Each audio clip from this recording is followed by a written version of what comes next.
Chapter 12. A chilling descent. The ridge descended steeply into a valley shrouded in mist. Faint outlines of ruins could be seen in the distance, their jagged shapes jutting out like the bones of some ancient beast. The air here was colder, sharper, and carried with it a heavy silence that seemed to weigh on the group. Elyra knelt near a boulder, her keen eyes scanning the valley below.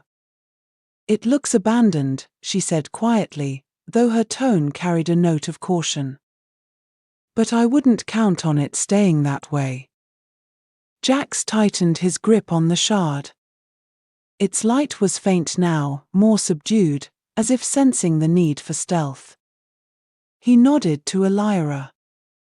"We move quickly, but carefully. No reason to draw attention if we don't have to."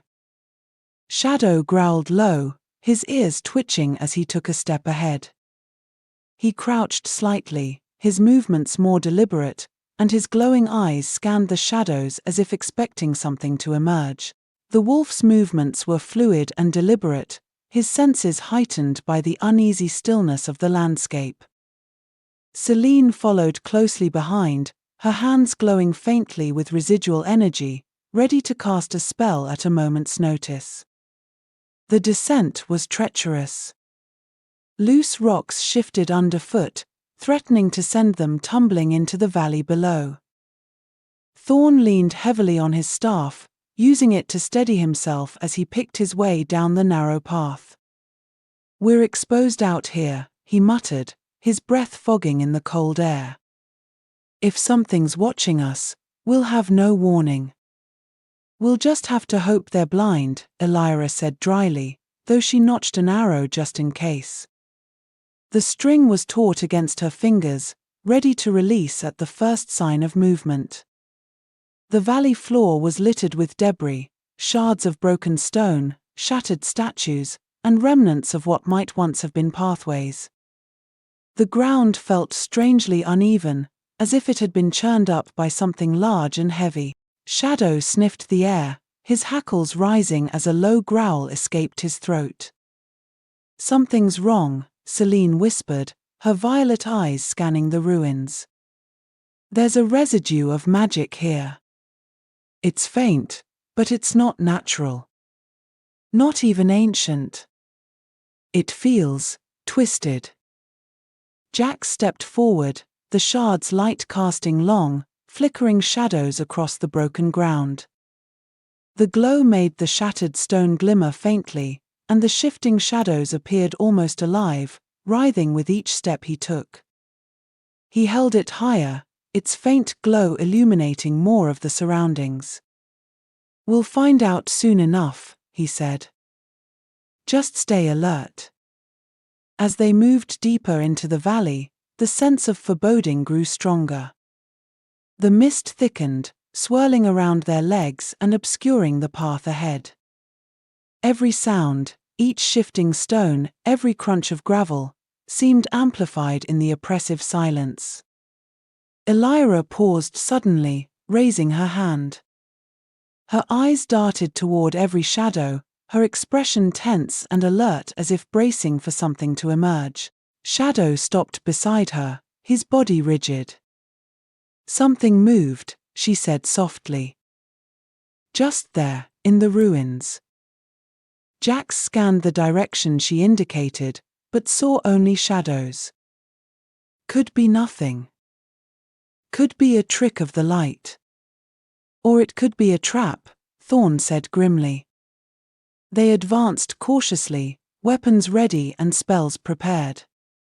The ruins loomed larger as they approached, their jagged edges cutting stark silhouettes against the mist. The air grew colder still, and the shard's light seemed to falter, flickering as if in response to the uneasy magic surrounding them. And then, from within the shadows of the ruins, something shifted. A figure, barely more than a silhouette, emerged from the gloom. Its movements were slow, deliberate, as though testing their reaction. Shadow growled, baring his teeth, and Elyra drew her bowstring back to her cheek. "Hold," Jax said quietly, though his voice carried the weight of command. "We don't know what it is yet." The figure stepped closer, its movements deliberate and unnervingly fluid. It seemed to glide rather than walk, its long limbs moving with an eerie grace that heightened the tension in the air. The closer it came, the more the mist seemed to ripple and shift around it, as if the creature carried its own gravity. It was humanoid, but its proportions were wrong. Too tall, too thin, with arms that seemed unnaturally long. Its eyes glowed faintly, an eerie pale light that pierced the mist. "Speak," Jax called out, his voice steady. "Who are you?" The figure paused, tilting its head as though considering the question. When it finally spoke, its voice was a hollow rasp. "You do not belong here." Jax tightened his grip on the shard. "We're just passing through," he said carefully. "We don't mean any harm." The figure let out a low, hollow laugh. "Harm is all that comes here. You cannot pass. You cannot remain." Celine stepped forward, her hands glowing brighter. "And who are you to decide that?" The figure tilted its head the other way. "I am a guardian," it said. "Bound to the ruins. You should not have come." Elyra released the tension on her bowstring, but did not lower her weapon. "If you're a guardian, what are you guarding?" The figure did not answer immediately. Instead, it raised one impossibly long arm and pointed toward the shard. "That is not meant for this place." Jax frowned. "You mean the shard?" The guardian's glowing eyes fixed on him. "It does not belong. Its presence will wake things that should remain asleep." A cold chill swept through the group, and even Shadow's growl faltered for a moment. Thorne leaned forward, his voice steady but wary. "If you know what this shard is, tell us. We don't want to disturb anything, but we need to continue our journey." The guardian lowered its arm slowly. "Your journey will end here. Turn back, or you will join the others." Elyra tightened her grip on her bow once more. "What others?" The figure's eyes flared slightly, and the air seemed to grow heavier. "The ones who came before. They too thought they could pass. Now they are part of the ruins." Jax stepped closer, the shard's light steady. "We're not turning back," he said firmly. "We'll do what we must to continue." The guardian tilted its head again. "Then you have chosen your end." With that, it raised both arms, and the mist around them began to churn. Shadows moved within the haze, shapes forming and solidifying into figures. The ruins themselves seemed to shift, as if alive, their jagged edges becoming more menacing. Shadow snarled, his growl rising into a bark, and Celine's hands flared with protective light that surged like fire, crackling with an intensity that filled the air with heat. The flickering flames of her magic cast wild, dancing shadows across the ground, adding to the tension that gripped the group. "Here we go," Elyra said, drawing her bowstring tight. "Stay sharp, everyone." The guardian's hollow voice echoed once more. "This place will consume you. None have ever escaped." Jax raised the shard higher, its light cutting through the encroaching darkness. "Then we'll be the first." The mist swirled thicker as the shadowy figures closed in, their forms just barely visible as dark smudges in the haze. The oppressive weight of the valley seemed to grow heavier with each passing moment. Elyra took a step back, her eyes darting toward Jax. "Orders?" she asked tightly, her voice betraying a hint of urgency. Jax held the shard aloft, its light pulsing in rhythm with his racing heartbeat. We hold them off long enough to break through. Selene, keep the barrier ready. Elyra, focus on the ones that get too close. Thorne, do you have any idea what these things are? The older mage shook his head, his expression grim. Not constructs. Not spirits. Something in between, perhaps. They're not bound to this world in the same way we are. Great, Elyra muttered. Not bound, but they can still kill us. Shadow lunged forward suddenly, teeth bared, as one of the figures materialized within arm's reach. The wolf's massive jaws clamped down on the figure's arm, tearing through it with a sickening crunch. The dark form writhed and screeched, before dissolving into smoke that was quickly swallowed by the mist.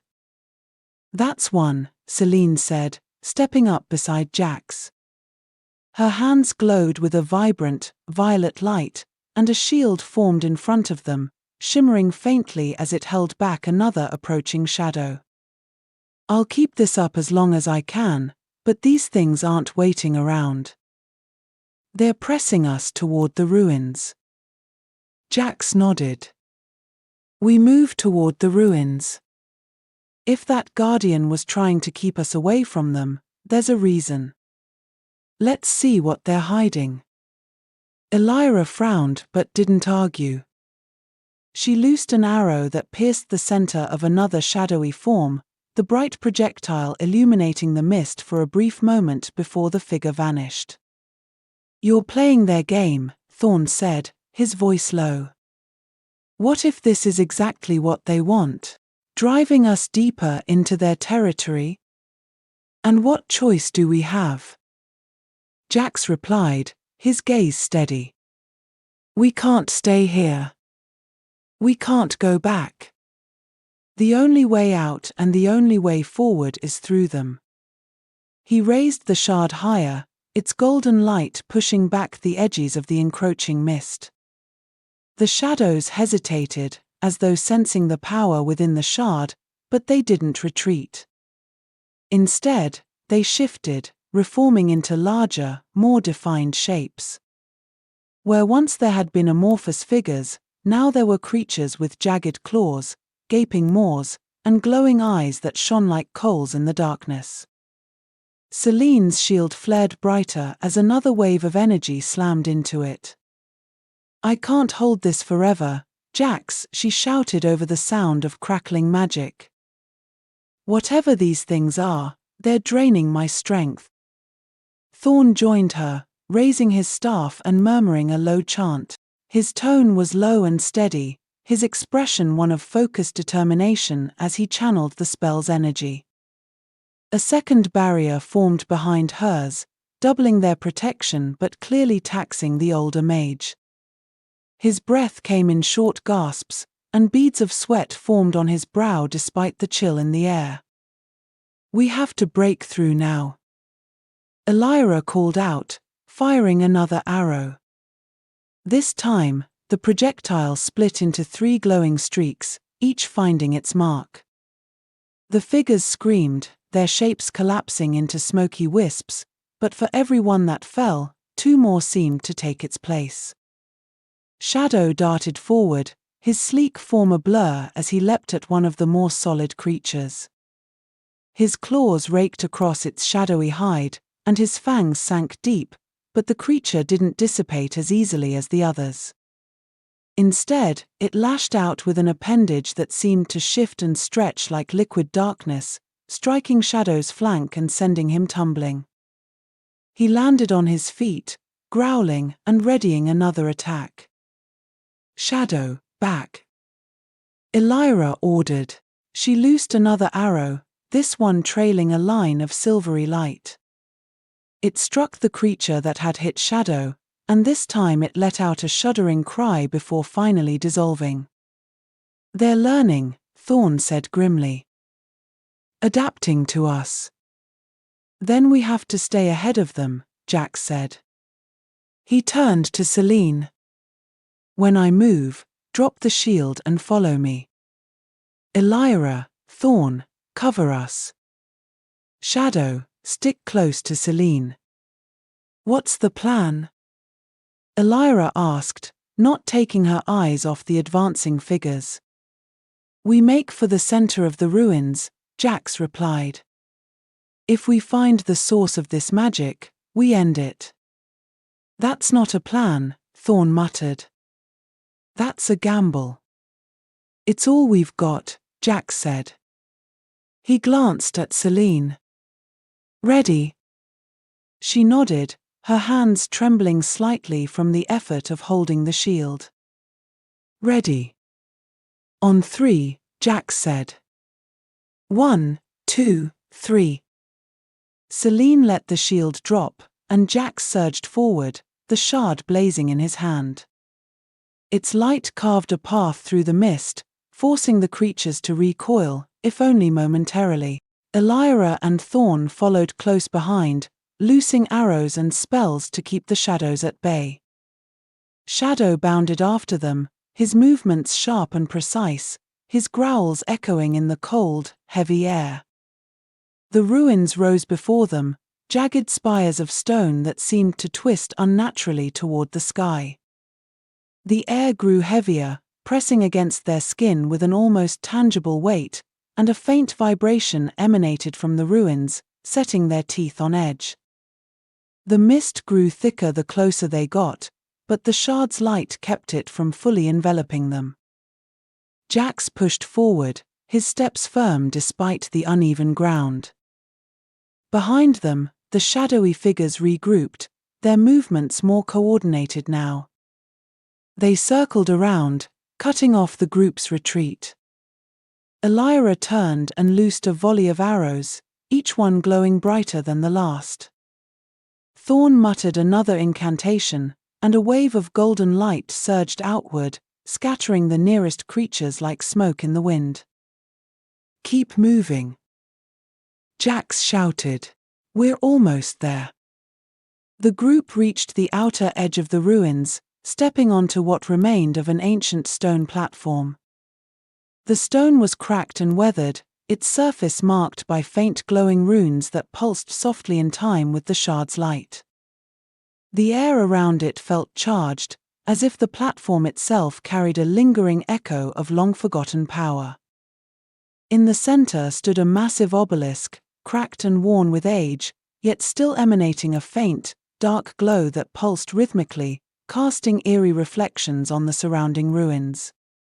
The shard in Jax's hand pulsed in response, its light intensifying. That's it, Selene said breathlessly. The source. As if hearing her words, the obelisk flared, and the shadows surged toward them with renewed force. Jax stepped closer to the obelisk, holding the shard aloft. I'll handle this. You keep them off me. Not alone, you're not, Selene said, stepping beside him. Her hands glowed, ready to cast another spell. Thorne and Elyra took up defensive positions, with Shadow at their side. The wolf snarled, his silver fur bristling as the shadowy creatures closed in once more. Let's finish this, Jax said, his voice steady.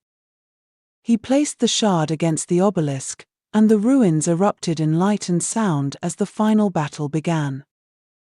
Jax stepped back from the obelisk, his breathing uneven. The shard's light pulsed rapidly, like a heartbeat trying to keep pace with the tension in the room. Around him, the others moved swiftly to form a defensive line. Shadow stood at the forefront, his fur bristling and his growl low and steady. Selene raised her hands, violet energy swirling around her fingers. The energy crackled faintly, shimmering like liquid lightning and radiating a subtle heat that warmed the cool air around her. Whatever's left of this place isn't going down without a fight, she said, her voice tight.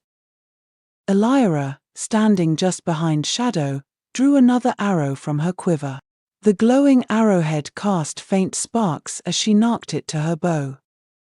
Then we'd better end this quickly, she said. Thorne leaned on his staff, his expression deeply focused, the golden runes carved into the wood flaring with light. The obelisk is connected to something deeper, he muttered, almost to himself. We have to sever that link, or the shadows won't stop coming.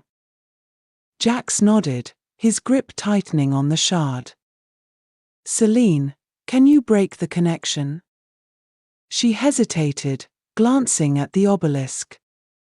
The dark glow emanating from it seemed almost alive, shifting and pulsing in an erratic rhythm. Not without a clear line to its core, she said. If you can get me close enough. A sudden screech interrupted her, and the group turned to see another wave of shadowy figures emerging from the mist. These were larger than the ones before, their forms more defined. Sharp claws glinted in the shard's light, and their glowing eyes were fixed on the group. Elyra loosed her arrow, and it flew straight into the chest of one of the creatures. The figure exploded into black mist, but two more rushed in to take its place. Shadow lunged at another, his powerful jaws snapping shut around its arm. The creature screeched, but didn't dissolve immediately, struggling against the wolf's grip. Hold them off! Jax shouted. Selene, get to that obelisk. Selene began moving forward, her hands still glowing. Thorne moved beside her, his staff raised. He muttered a low incantation, and a wave of golden light spread out around them. It wasn't strong enough to destroy the creatures, but it slowed them, making their movements sluggish. Elyra fired another arrow, then another, her movements fluid and practiced. Each shot found its mark, but the creatures kept coming. They're endless, she muttered. They're not, Jax said, stepping forward with the shard. Its light intensified, and for a moment, the creatures hesitated. They're tied to the obelisk. Once Selene breaks the connection, they'll fall. But how long will that take? Elyra asked, loosing another arrow. The creature it hit staggered but didn't vanish immediately. We don't have all day. Long enough, Selene said. She reached the base of the obelisk, the glow from her hands spreading out to touch its surface. The dark glow of the obelisk flickered, and a low, resonant hum filled the chamber. Keep them back! Jax shouted. He stepped beside Elyra, raising the shard higher. The light surged outward, and the creatures recoiled, but didn't retreat. Shadow snarled, releasing the arm of the creature he had attacked, and leapt at another. His claws raked through its shadowy form, scattering it into mist. Thorne raised his staff again, summoning another wave of light. The creatures slowed, and some even hesitated, but they didn't stop. I can't keep this up much longer, he said, his voice strained. You won't have to, Selene said. Her voice was calm, steady. She pressed her hands against the obelisk, her violet energy seeping into the cracks. The hum grew louder, more chaotic. Elyra fired another arrow, then glanced over her shoulder. Selene, whatever you're doing, do it faster. I'm almost there, Selene said. Her hands glowed brighter, and the obelisk began to shake. Cracks spread along its surface, and the dark glow flickered erratically. The creatures shrieked, their movements becoming more frantic. Jax! Selene called out. I need the shard. He didn't hesitate. He ran to her side, holding the shard out toward the obelisk. Its light merged with Selene's energy, and the obelisk shuddered violently. The cracks widened, and a deep, resonant boom echoed through the chamber. The creatures froze, their glowing eyes flickering. The air seemed to grow cooler, and the hum of the shard dimmed to a faint whisper as the creatures dissolved. One by one, they began to dissolve into mist, their forms losing cohesion. Shadow barked once, then stepped back, his growl fading. Selene stepped away from the obelisk, her hands dropping to her sides. She looked exhausted, but she smiled faintly. "It's done," she said. The obelisk gave one final, violent shudder, and then collapsed into rubble. The shard's light dimmed, its glow now soft and steady, bringing a momentary sense of calm to the group. The once looming tension in the air seemed to dissipate, replaced by a faint glimmer of hope that their journey might finally be turning in their favor. Jax lowered it, his shoulders relaxing as the tension in the room faded. Elyra lowered her bow, her breathing heavy. "That was intense," she said. Thorne leaned heavily on his staff, his expression grim. "It's not over," he said. "This was just one piece. There's more ahead." Jax nodded, slipping the shard into his belt. "Then we keep going." Selene straightened, though she still looked drained. "We'll need to rest soon," she said. "But we can't stay here." "Agreed," Jax said. He turned to the others. "Let's move." Shadow took the lead, his silver fur shining faintly in the shard's light. Elyra followed, her bow still in hand. Thorne walked beside Selene, his staff glowing faintly as he supported her. Jax brought up the rear, his eyes scanning the room one last time. The group left the ruins, their footsteps echoing in the now silent chamber. The air outside was still cold, still heavy, but it felt lighter than before. The mist seemed thinner, less oppressive. The shard's light guided them as they moved further into the unknown, ready for whatever awaited them next. They moved further into the valley, the air shifting with each step. The mist took on a faint metallic scent, and the weight of the atmosphere seemed to lift slightly, though a sense of unease still lingered. The cold that had hung around them since they first descended the ridge seemed to lessen slightly, though a deep sense of unease remained. Elyra kept a sharp watch on the horizon, her bow ready and her steps light on the uneven terrain.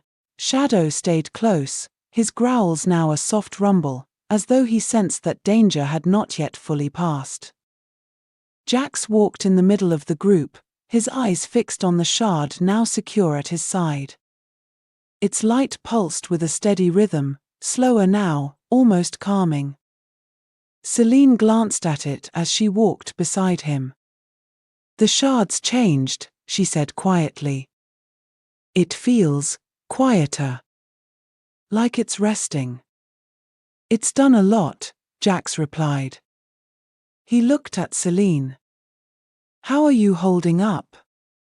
She gave a small smile, though her steps were slower. "I'll be fine.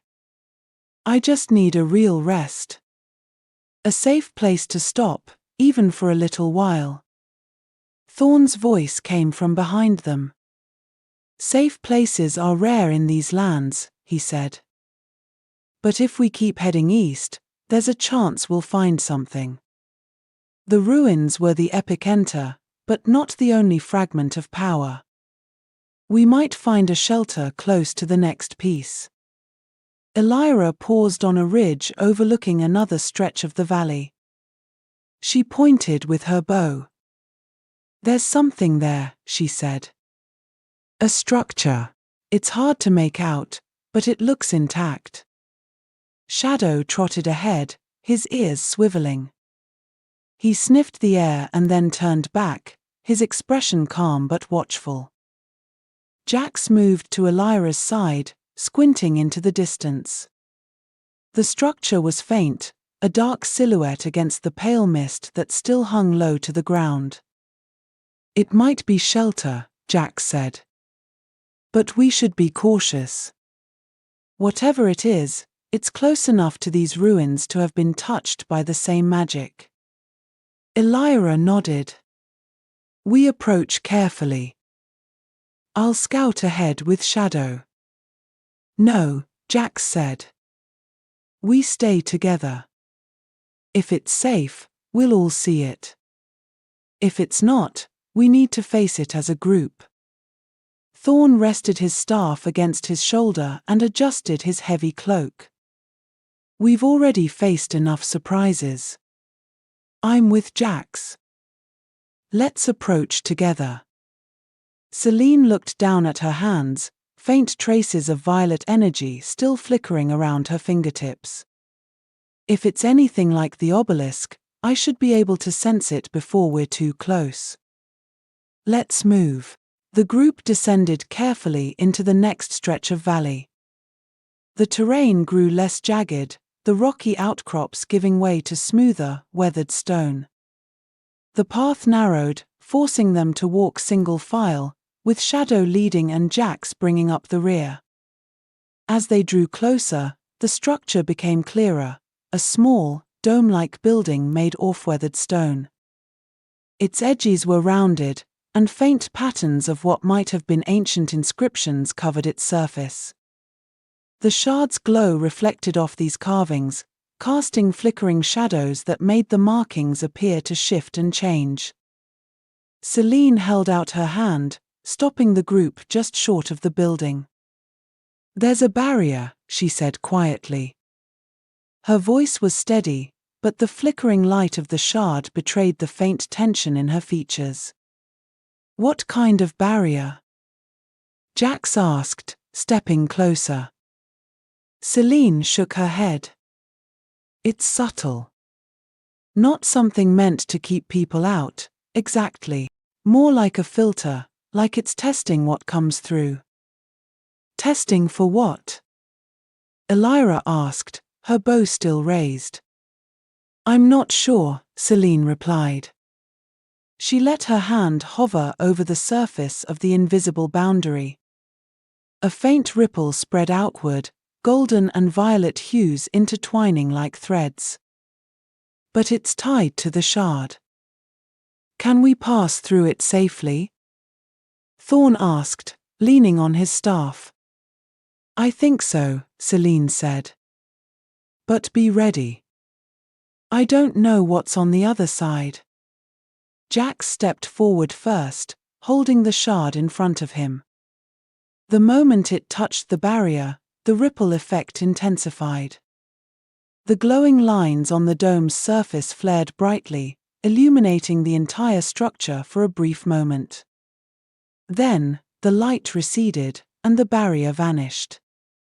Elyra moved in next, her steps cautious. Shadow followed, sniffing the air as if trying to detect any lingering threats. Thorne and Selene brought up the rear, their expressions wary but determined. Inside, the building's interior was surprisingly intact. The walls were covered in more intricate carvings, and the floor was made of smooth, polished stone that reflected the shard's light. In the center of the room stood a pedestal, on which rested a small crystal sphere. The sphere glowed faintly, its light pulsing in time with the shard. What is it? Elyra asked, stepping closer but keeping her distance from the pedestal. Selene approached slowly, her hands outstretched. It's another fragment, she said. Smaller than the shard, but it's connected. This could be the key to understanding how the obelisk's magic worked. Do we take it? Jax asked. Thorne frowned, his expression troubled. It might not be that simple. If this fragment is still active, it could be holding something in check. Removing it could destabilize whatever balance remains. Selene nodded. But leaving it here might be worse. This valley is still affected by the obelisk's magic. If we don't remove it, it could spread again. Elyra looked at Jax. What's the call, leader? Jax studied the fragment, the shard's light reflecting in his eyes. After a moment, he reached out and placed his hand on the sphere. The glow intensified, and the shard responded, its light merging with that of the fragment.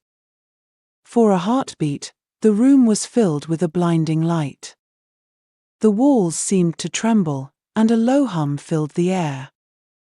Then, as quickly as it began, the light dimmed. The shard's glow stabilized, and the sphere went dark. Celine lowered her hands, a relieved expression on her face. It's done. The fragment's energy is part of the shard now. Thorne let out a slow breath. Let's hope that was the right decision. Elyra stepped back, her eyes scanning the room. If we've done what we came for, let's not stick around. This place still gives me the creeps. Jax nodded. We move out. But stay alert. If taking this fragment caused any changes, we need to know before we leave the valley. The group exited the dome, their steps cautious as they moved into the open air once more. The mist was lighter, but the valley still held an eerie quiet. The shard's light led the way, steady and strong, as they continued their journey into the unknown. Jax hesitated before stepping over the crumbled remains of the barrier. The shard's faint light reflected off the jagged edges of stone, and the weight of the silence pressed down on them all, making every small sound seem thunderous. He held the shard in front of him, its light faint but steady, and glanced over his shoulder at the others. Stay sharp, he said. We don't know what's waiting inside. Celine nodded, the violet glow of her hands dim but still present. I can't sense anything beyond the doorway, she said. Whatever magic was holding the barrier has faded. But that doesn't mean we're alone. Shadow sniffed the air, his ears twitching as he paced a few steps ahead. The air carried a faint metallic tang, a sharp undertone that made him pause and glance toward the shadows with wary eyes. Elyra kept her bow at the ready, an arrow narked and her eyes scanning every shadow. Her breath slowed, each inhale and exhale deliberate as she focused, her gaze narrowing on the faintest movement. A faint flicker to her left caught her eye, and she paused, the tension in her arms unwavering as she honed in on the source of the subtle shift. Thorne leaned on his staff, his brow furrowed. We should move quickly, he said. If there's still power here, it could reawaken if we linger too long. The group entered cautiously. The chamber beyond was vast and eerily silent, the walls carved with intricate patterns that seemed to shift in the shard's light. The shifting patterns flowed like rippling water, glimmering faintly and shimmering in waves that made the room appear alive. The floor was smooth and gleamed faintly, as if polished by unseen hands. In the center of the room stood a large stone pedestal, and atop it lay a small, glowing crystal. Celine's breath caught, her eyes widened, and her voice held a note of cautious awe. Another fragment, she said. Smaller than the last, but still connected. Does it feel the same? Jax asked, keeping a cautious distance. She moved closer, her hand hovering just above the crystal. Similar, but different. The energy is calmer, more controlled. But it's still powerful. Elyra tightened her grip on her bow. If it's calmer, why keep it behind a barrier? Thorne stepped forward, his staff emitting a soft golden glow. Perhaps to protect it, he said. Or to protect us from it. We should proceed carefully. Jax nodded. Celine, can you merge it with the shard like before? She hesitated. I think so.